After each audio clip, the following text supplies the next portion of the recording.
आज बाबा खूप खुश होते, कारण त्यांच्या मुलाचा वाढदिवस होता. दुकानातून केक विकत घेतला. घाईघाईने चालत चालत ते घरी जाऊ लागले.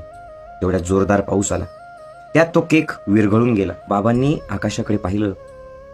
हातवारी करत देवाला म्हणाले, देवा, तुला माझ्या भावनांची कदर नाहीये. माझ्या मुलासाठी मी केक घेऊन जात होतो आणि तू एवढ्या जोरात पाऊस पाडला. बाबा घरी आले आणि घरासमोर उभे राहिले. तेवढ्यात त्यांना दिसलं की त्यांच्या घराला आग लागलेली. एक शेजारी त्यांच्याकडे आला आणि म्हणाला, अहो देवाचे धन्यवाद द्या, तुमच्या घराला आग लागली होती. पण बघा, सगळेजण वाचले, कारण अचानक जोरदार पाऊस झाला आणि आग विझली. हा माणूस खजील झाला. पुन्हा आकाशाकडे पाहिलं आणि म्हणाला, देवा, मी किती चुकीचं समजतो तुला प्रत्येक वेळेला. छोट्या छोट्या गोष्टी ज्या तू करतो त्या माझ्या भल्यासाठी आहे हे मला कळतच नाही. माझ्यासाठी तू काहीतरी नक्कीच प्लॅन केलेला असतो, पण मी मात्र माझ्या अपेक्षा भंगाचं दुःखच घेऊन बसतो.